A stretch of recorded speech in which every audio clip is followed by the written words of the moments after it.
Olá pessoal, eu sou a Esther e hoje nós vamos falar um pouco sobre os números oficiais do Regime Geral de Previdência Social.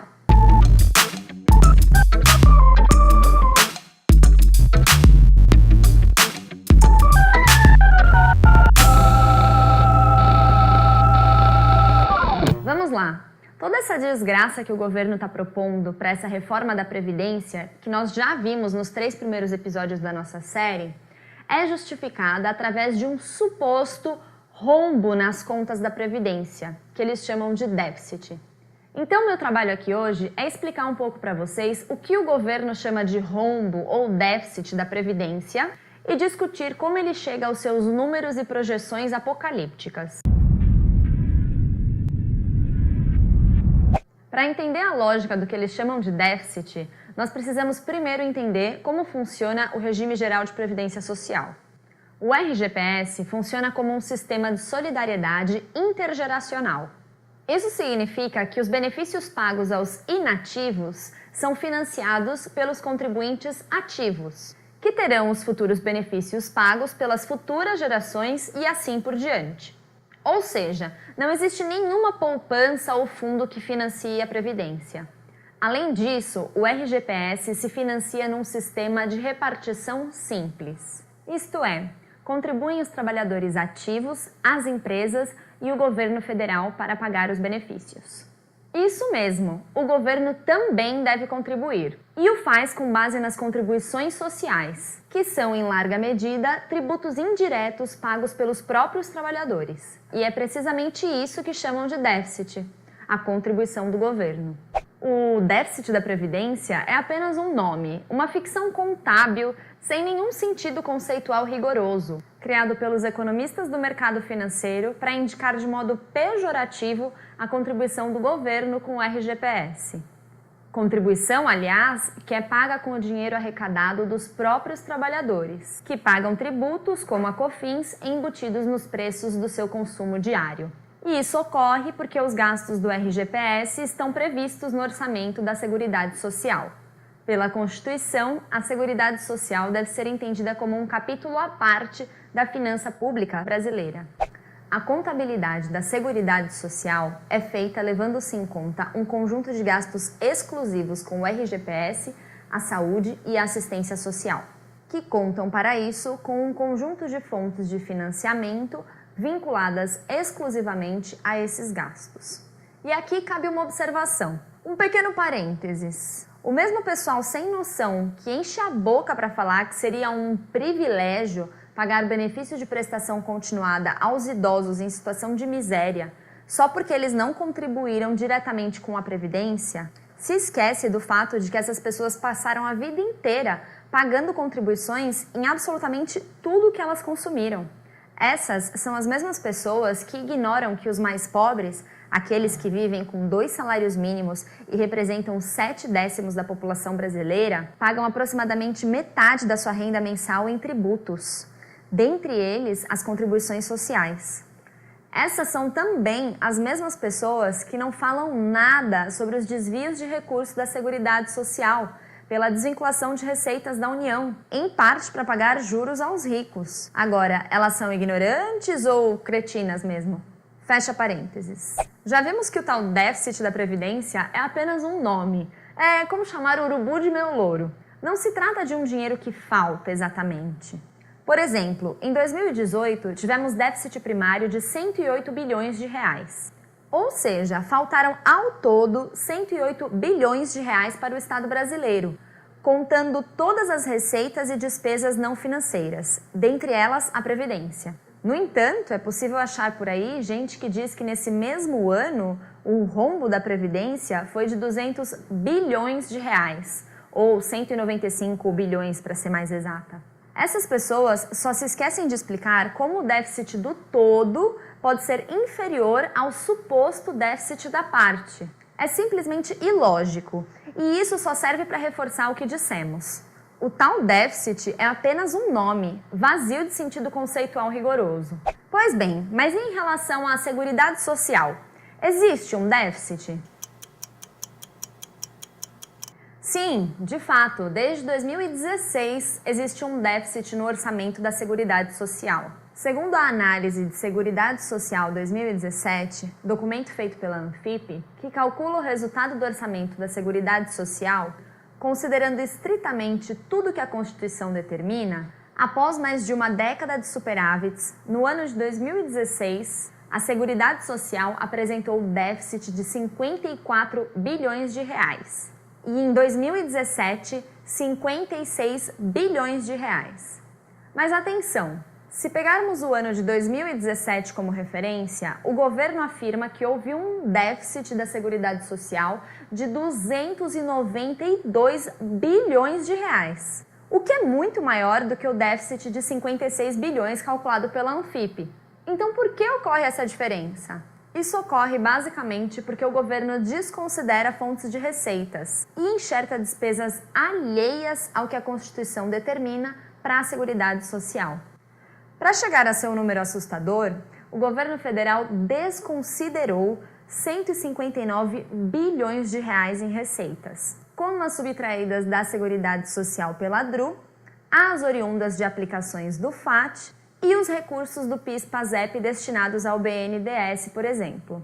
Além disso, o cálculo do governo federal enxertou na Seguridade Social despesas que são constitucionalmente alheias a ela, no valor de 112 bilhões de reais, como as despesas com os regimes próprios de funcionários públicos civis e militares, ou até o auxílio saúde e o vale alimentação dos funcionários públicos do Distrito Federal. Corrigidas todas as distorções, a Anfip calculou o déficit de 56 bilhões de reais em 2017. E esse é o número correto com o qual vamos trabalhar. O cálculo da Anfip é tão correto que a própria PEC da Previdência pretende legalizar o enxerto das despesas com os regimes próprios no âmbito da Seguridade Social, reconhecendo assim que o governo trabalha com dados manipulados. Mas o que causou esse déficit na Seguridade Social? Ter um diagnóstico correto do problema nos permite chegar a uma conclusão correta. E atenção, alerta de spoiler, a solução correta não é a reforma da Previdência proposta pelo governo Bolsonaro. Para contextualizar o déficit da Seguridade Social, é preciso ter em mente que entre o fim de 2014 e o início de 2017, nós tivemos uma recessão, que foi aprofundada pela política em curso de austeridade fiscal, juros altos e choque de preços administrados. Graças a isso, nesse período, o desemprego aumentou em 96%. O trabalho com carteira assinada diminuiu 8,9%. O trabalho sem carteira assinada aumentou 3,4%. E o trabalho por conta própria aumentou 6,5%. Graças a essa política econômica que permanece vigente, todos os indicadores do mercado de trabalho continuam muito ruins, o que, é claro, compromete as contas do regime geral de previdência social.